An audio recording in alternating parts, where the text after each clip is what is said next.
Good afternoon. My name is Emily Boschman, and I work for the Journey program, the hospital's bereavement program supporting grieving families. We extend a warm welcome to you and your family to the annual 2022 Memorial Service.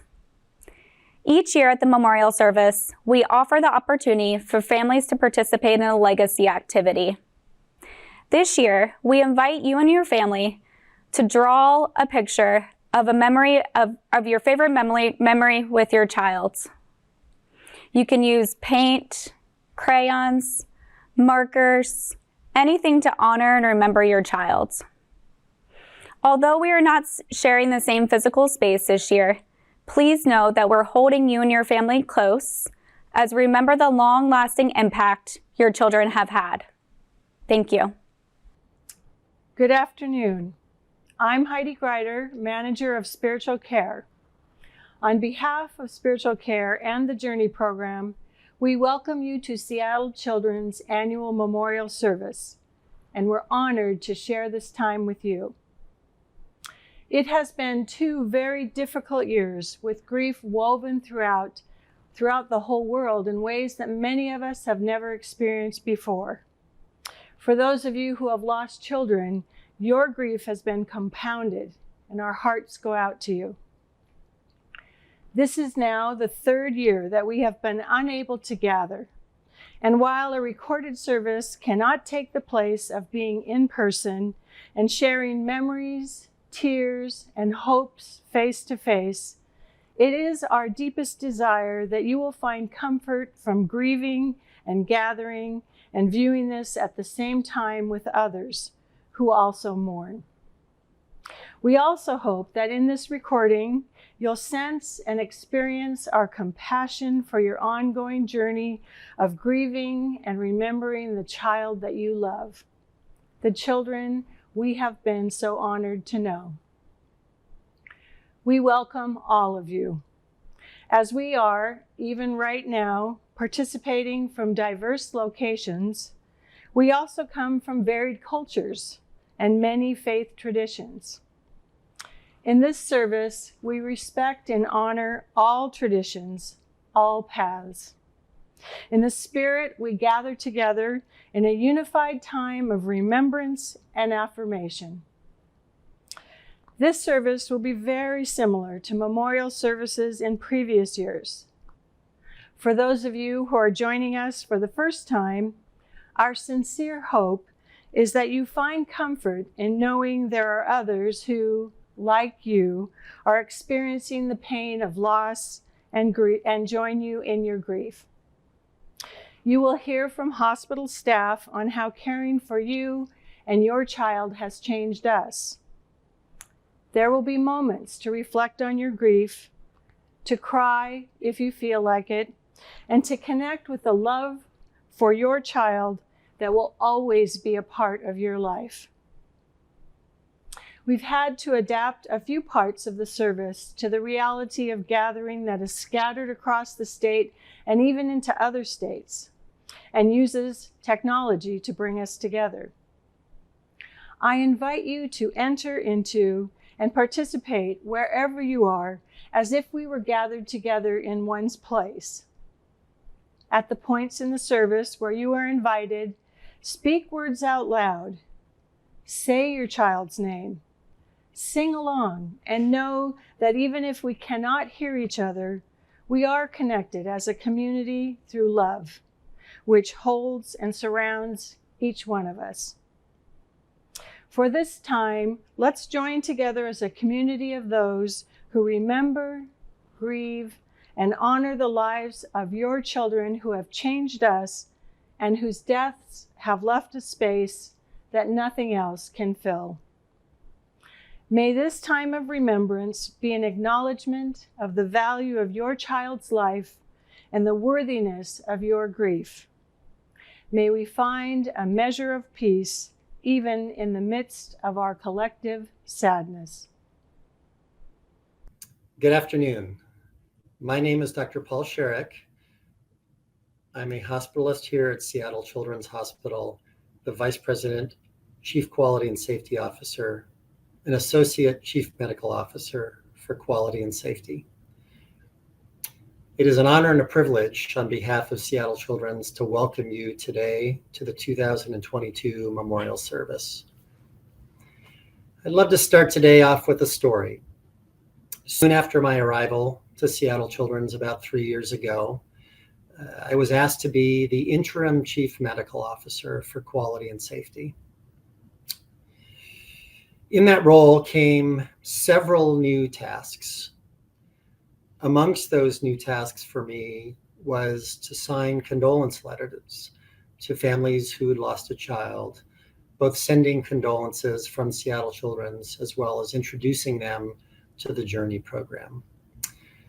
What I once thought was just another task in my long line of new tasks quickly changed.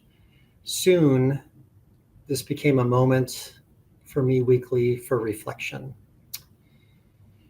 Names from Aaron to Xenia, from states, from Alabama to Wyoming, from countries, from Australia to Ukraine, with languages from Arabic to Ukrainian.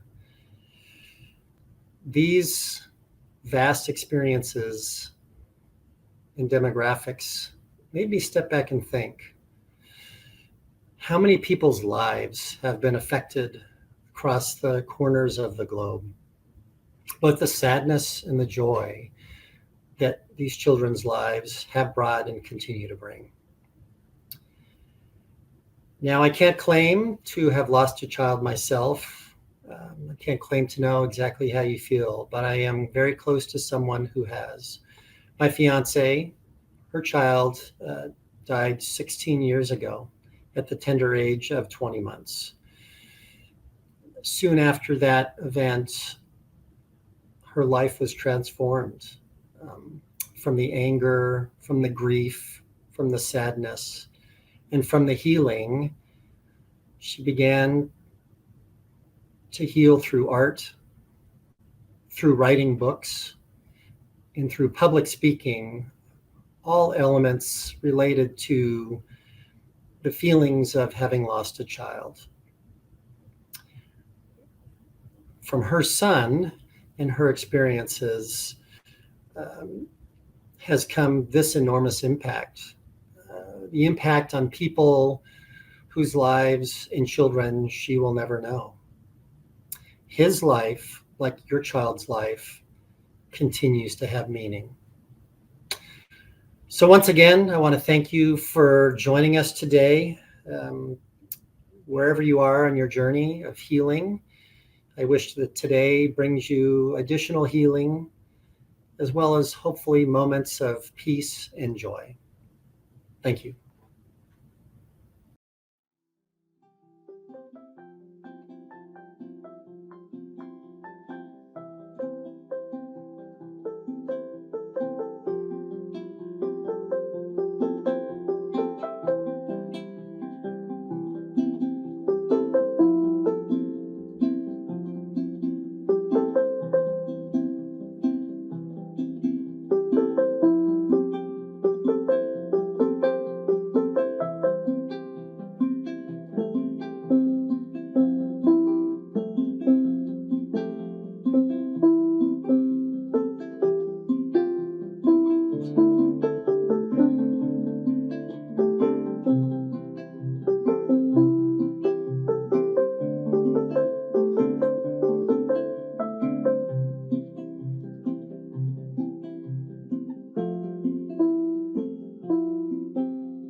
The gift of a child, our child, was truly an instrument of grace in our lives, one through whom our lives have been enriched.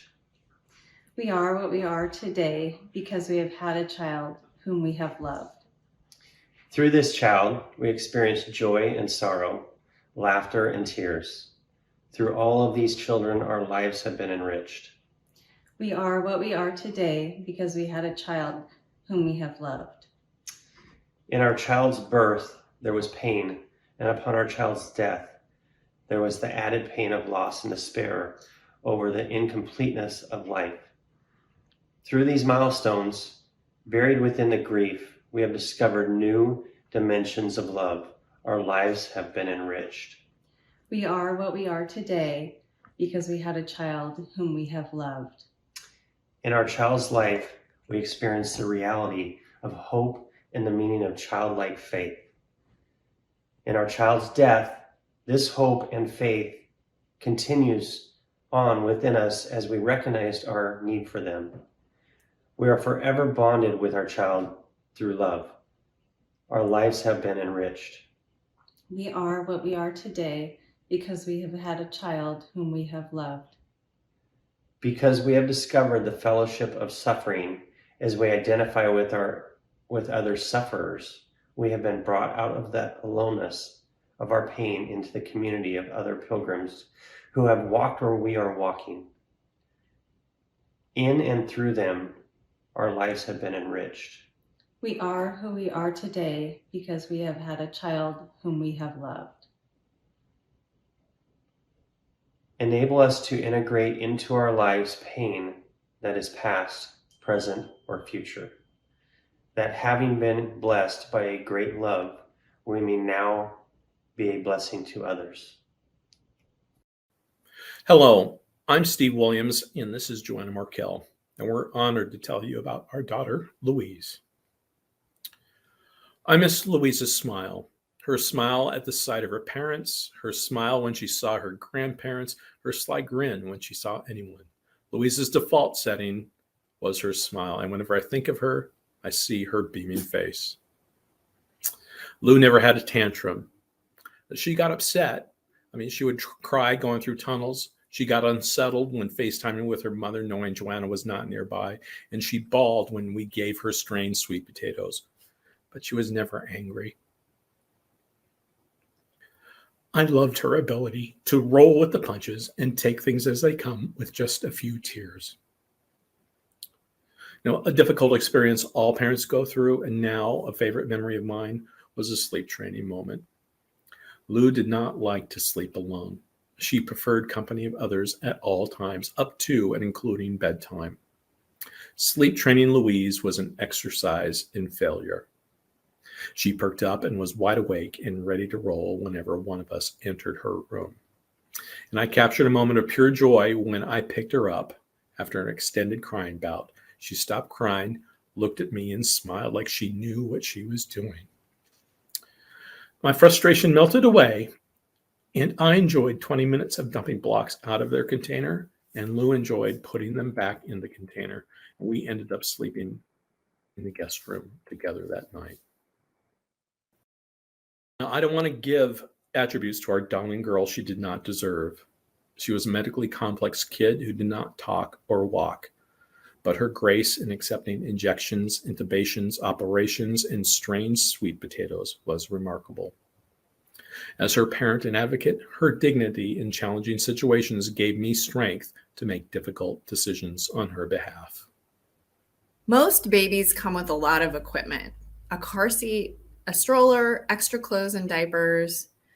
Baby Louise traveled with even more: a special wedge pillow, a pulse oximeter that beeped at us, an NG tube and supplies, a feeding pump that beeped even more, and medications. As time went on, things did get easier. Louise learned to sit up. She stood with help. We took her to story time at the library where she loved the songs. She liked her birth to 3 and therapy appointments where they always had new toys and games to explore. After lots of practice and encouragement, Louise began to eat bites of food. Pancakes were her favorite. If you were eating pancakes around Louise, she expected you to share. We made a joke that all pancakes were Louise's pancakes. She loved her green scooter and used it to get around the house. She loved to scoot herself into the laundry room where she would get stuck and then make the ASL sign for help. It took us a while to figure out that's what she was doing in there. She loved to watch Daniel Tiger and read Where is the Green Sheep, Jamberry, and All the World with us. Her first 3 years, Louise did not have a diagnosis. She went through what seemed like endless testing, including full genetic testing, and they were not conclusive. She had a setback right before her 3rd birthday and another long hospital stay. And when she came home, she had a far more complicated set of needs. 6 months after that discharge, her doctors determined Louise had mitochondrial disease. This illness, also called mito, affects how cells process energy. Her body was trying hard to grow and function, but she just didn't have the energy to do what was needed. It affected her brain and her breathing and pretty much everything else. Cases of mito vary significantly. Her case was more challenging because of other complications. When she received her wheelchair, she would take Nori the dog on rides.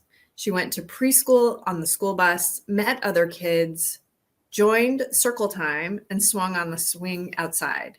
She loved her teachers and the staff there. Mitochondrial disease isn't well understood.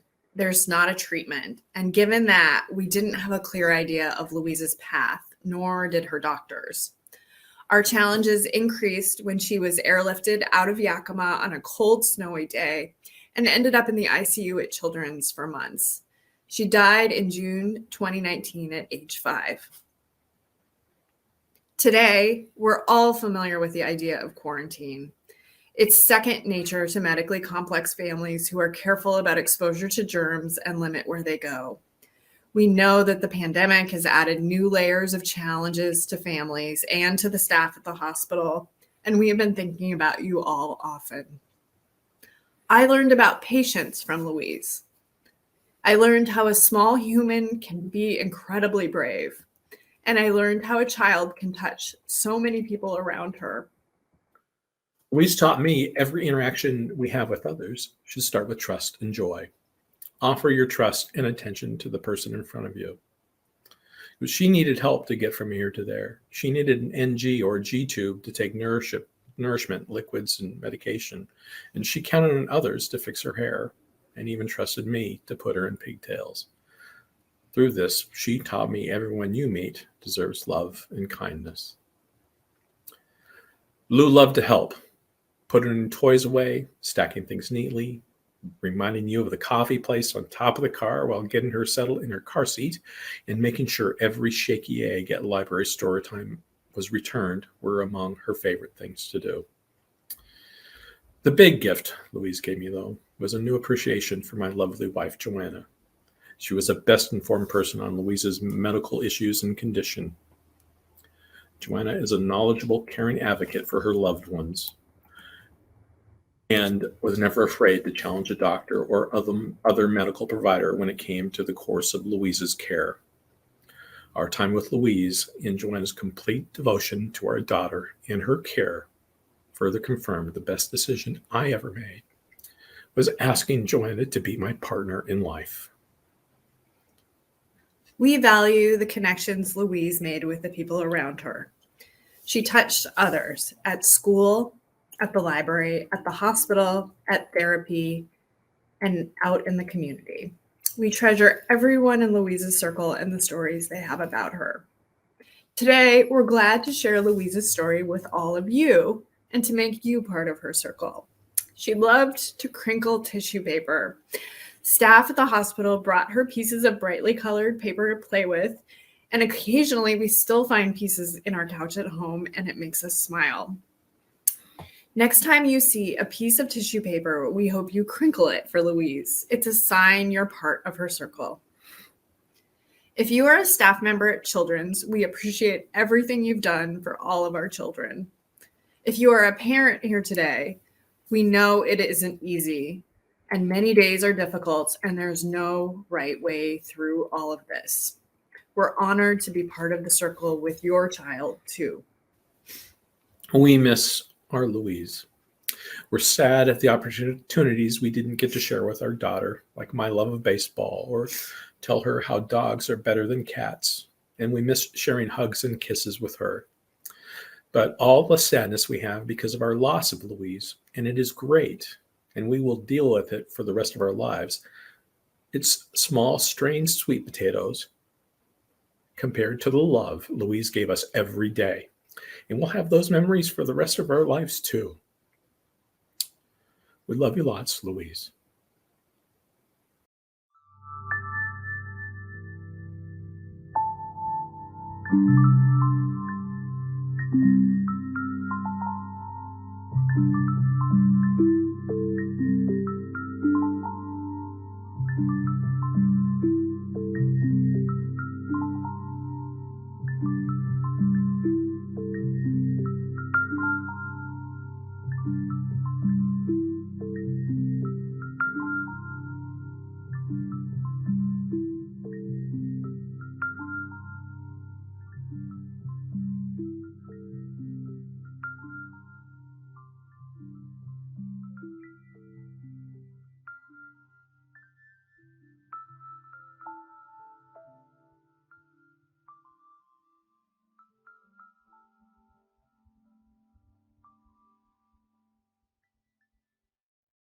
Good afternoon.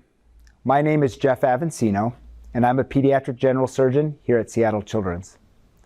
I'm also a parent of 3 children, a daughter who's 16, and I have 2 sons, one 14 and one 12.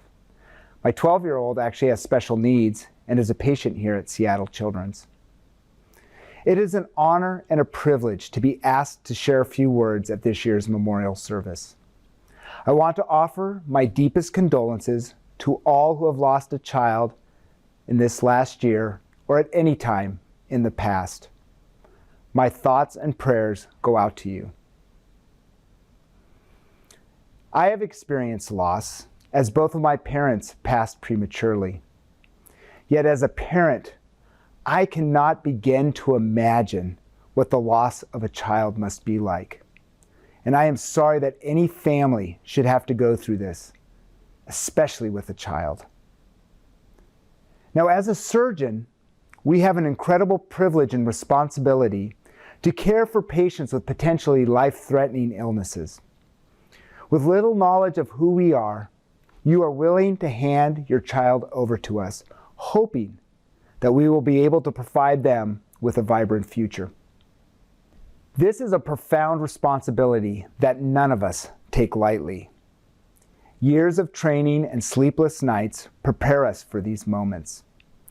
With laser focus and concentration, we perform the procedure and provide care afterwards to ensure a successful recovery. This is a very stressful process for all involved, yes, even for us as surgeons and medical professionals. More than anything, we want our patients to have an excellent outcome that leads to better quality of life for the child and the family. In addition to the medical outcome, there's a less tangible yet powerful outcome that occurs when caring for a child. This outcome is the bond that we medical professionals form with the patient and the family. Now, that bond may begin in the clinic or it may begin in the emergency department. And that bond is cast in the immediate trust when a child is handed over to us for their care. That bond grows in the immediate recovery period, follow-up care in the clinic, and sometimes even when a subsequent surgery is needed. These bonds are forged over months and sometimes even years, becoming a powerful and necessary part of the child's care. For me, these bonds and connections are why I went into medicine, and they are what sustain me and carry me in difficult times. I know this is true for many, if not all of my colleagues. We care very deeply about your children. We want to do everything in our power to provide them with hope, care, and cure. Sometimes the outcome is not what we had hoped for despite our best efforts, and we lose one of our patients. This loss greatly impacts us as providers and is a devastating experience, especially when there is a strong bond between the patient, provider, and family. I can think of many instances where I have cared for a patient over the period of months. I have sat with the family through high and low points. I've gotten to know the patient, their parents, and sometimes even extended family. We share in the triumphs and the setbacks, and when the illness wins, we share in the devastation. Now, as a provider, I can't begin to imagine what you, as the family, is experiencing. I only know what I am experiencing. I know that I experience a deep sense of loss and sadness. Now, often we may not show it, and in an effort to, quote, be strong for the family, or maybe we have to go on and care for our next patient. But I know when I step away from my work, I can feel that rush of emotion overcome me. The death of a child is not easy for anyone, and it's hard to make sense of why this happens. We can only hope that they're in a better place watching over us. Not too long ago, I was driving with my son, and he was asking me questions about being a doctor. He eventually asked me if I had ever had a patient die. And in that moment, I could feel the rush of emotion overcome me. I could see the faces of the patients I cared for. I remembered their families and even the care settings where I took care of them. Your child's memories live in all of us. They never leave us, and they become a part of who we are. This is truly the greatest honor and privilege one could have. I thank you again for the opportunity to speak, and know that the memory of your children are in all of our hearts. Thank you.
Good afternoon. My name is Alice Ryan, and I work for the Journey program, the hospital's bereavement support program for grieving families.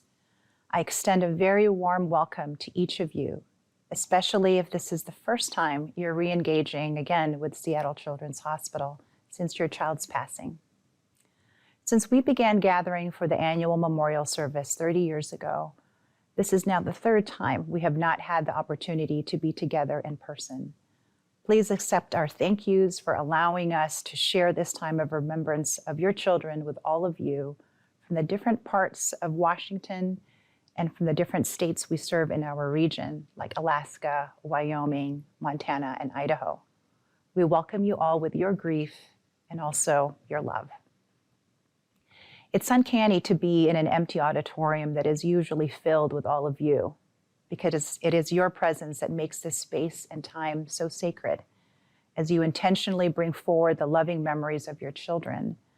But despite the physical distance from each other and from your children, we come together today as a community to create a place of understanding and acceptance of each other's loss. We are here to hold your grief for a time and to remember the deep and unending love you have for your children. As we recover from the pandemic, you have all been especially on our minds, wondering how you all are experiencing your extraordinary grief while feeling the impacts of the past 2 years of global loss and social isolation. Over the years of companioning grieving families on their grief journey, we here at the Journey program continue to wish that someday we find the words that can go beyond comfort, that can go beyond just companioning, but words that can actually eliminate your pain and suffering. But erasing your pain means also erasing your love. So what's left is remembering and honoring. And as we go from the coldness of our spring season to warmer days, the emergence of beautiful little blue flowers in the neighborhood gardens and near the sides of the roads come to light. Their delicacy and their seamless relationship with all the other plants that surround them, whether in the most manicured gardens or amongst the most untended grass in the sides of the road. These flowers are the forget-me-not flowers, flowers planted and left to grow to honor a beloved person who has passed away. To grow with robustness among other plants, your love, like the forget-me-not flowers, grows unerased and unforgotten in the midst of your own life. Feeling your grief is feeling the love for your children. And we remember your children through your love. And also because your children lived and their lives had meaning and continue to have meaning because they are still a part of you and your family. We honor them today, whether your child's life and time with you was during your pregnancy, or they lived for a few minutes, a few weeks, a few months, or a few years. A parent once shared how she never thought that their lives would ever diverge from their original plan A, and how they now have to learn to live with their alternate and unplanned plan B. You too have been changed as well, and that a part of you died when your own child passed away. And that part included how you used to see the world. Parents often speak about a veil being lifted from their eyes to reveal the true nature of life, a life of impermanence and vulnerabilities. But despite this truth, what remains intact is the love created between you and your child. And as one father shared, if I sit still long enough with my pain, what comes with it is also the overwhelming sense of love for my child. And that love is always inside of me and will continue to sustain me for the rest of my own life. And that love keeps me from also never forgetting. Again, there are no magic words that we can say to make your suffering go away. But as the poet and also bereaved parent Gwen Flowers learned and wrote about, is that there are no words. There are ever no magic words to help push you through to the other side, because there is no other side to push through. But rather, there is only absorption and adjustment, and eventually acceptance of your grief, because grief is not a journey that you complete, but rather one you learn to endure. I wish for each of you a time when your grief and sadness will feel less overwhelming every day, when you can remember with love and affection, and when you can honor when you talk about your child. And in speaking and hearing their name out loud, by sharing your memories, your sadness, your loss, but also your love, your child continues to have a voice through you, and their story endures through you. And another story that endures are the siblings who are present in this sacred time today. They are siblings whose lives are also disrupted and impacted. Please know that we see you and we hear your pain too. Your grief is different from your parents', and we acknowledge that your life will also be very different. Whether you knew your sibling for many years, or a few days or hours, and for some of you, you might not have met your sibling who came before you. We wish for you a life not governed by your sibling's passing, but one inspired by their life. For many of you, your child died at this hospital, and for some of you in other healthcare settings or in your homes, or in other places you did not expect for their life to end. But may you always know that today you are held in healing and in grace.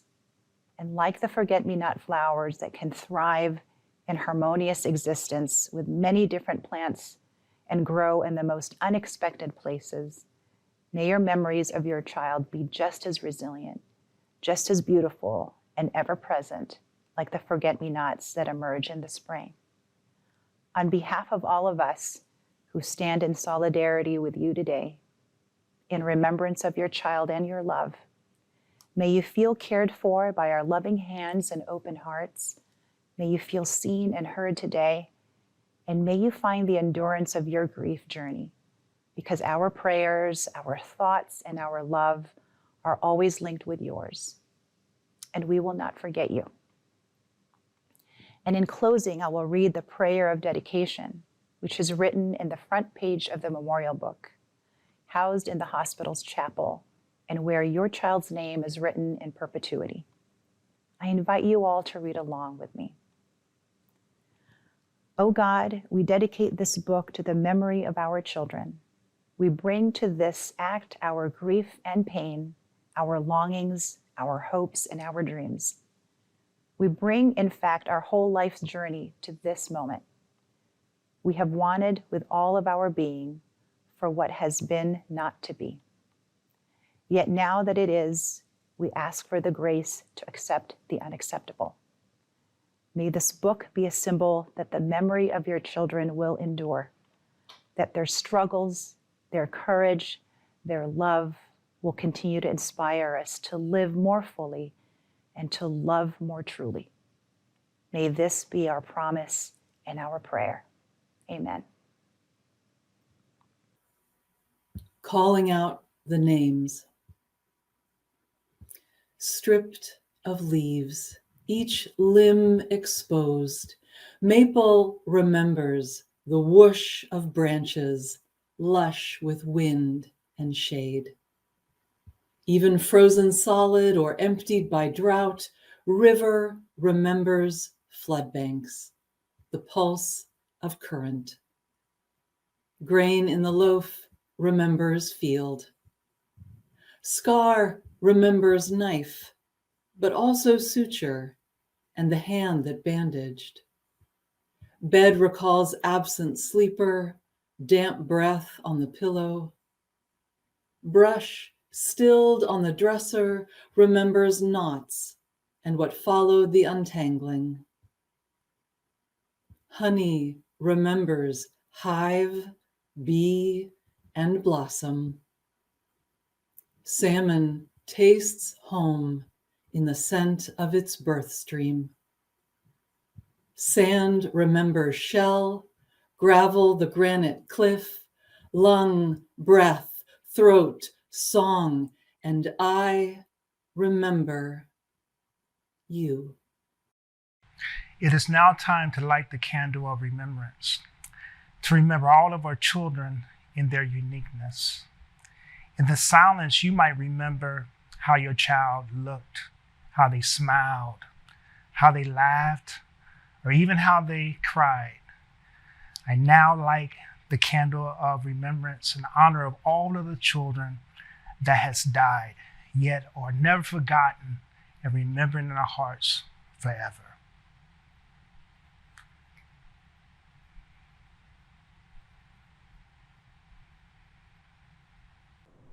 Think of how often you say someone's name, asking to help you, play with you, get their attention, maybe even a teaching moment with a child.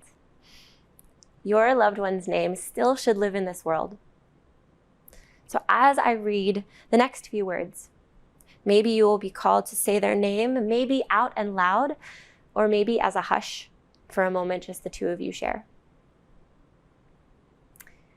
I think of you. I remember your face. I call out your name. I think of you. I remember your touch. I call out your name. I think of you. Forever you will live in my heart. I call out your name. I think of you. I remember your face. I call out your name.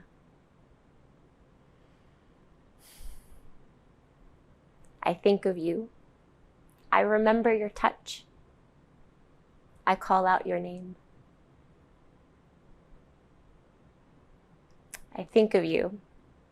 Forever you live in my heart. I call out your name.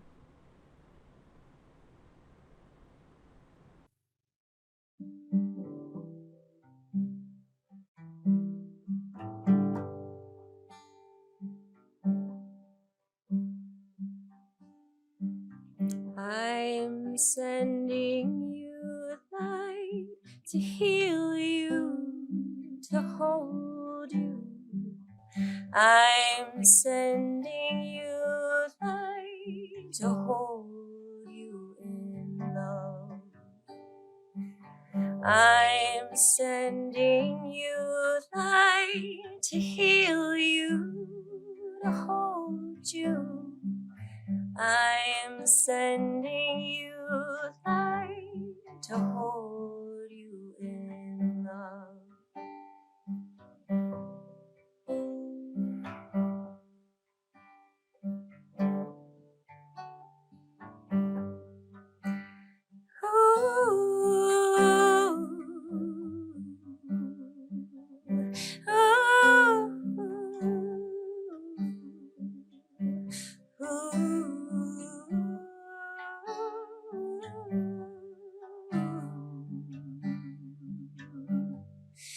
I'm sending you light to heal you, to hold you. I'm sending you light to hold you in love.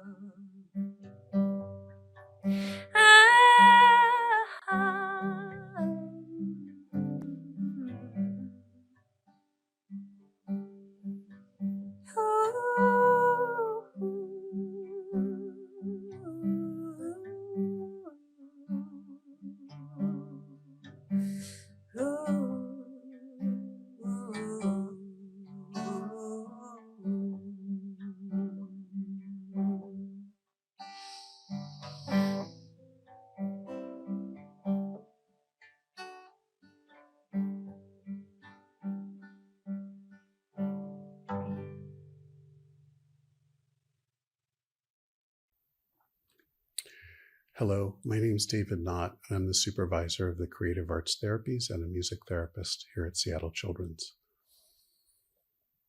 I've had the honor to be able to use music to help kids feel better during their time here. Some of the music you've been hearing during the patient music interludes was created by two of those patients, Cyrus Census and Jacob Sears, who, like many that we've cared for, have passed away. I'd like to share with you now a song created by sisters and brothers during a sibling loss workshop. It's called I Remember You. Oh, I really miss you. There's nobody like you. I learned so much from you. I love being with you. We are alive and so different. I love you. You'll always be my sibling. You'll always be a part of my life. I think of you every day. You're the highlight of my life. I really miss you. There's nobody like you. I learned so much from you. I love being with you.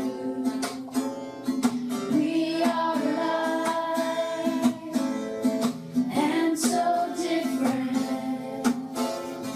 I love you. Whenever I see you, you make me smile. If only you were back, we could play one more time.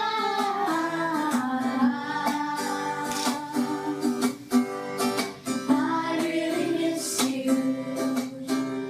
There's nobody like you. I learned so much from you. I love being with you. We are alive and so different. I love you. You are special to me. You are one of a kind. Make my sunshine bright. You're my candle in the night. Oh, I really miss you. There's nobody like you. I learned so much from you. I love being with you. We are alive and so different. I love you. I remember you. I love you. I remember you.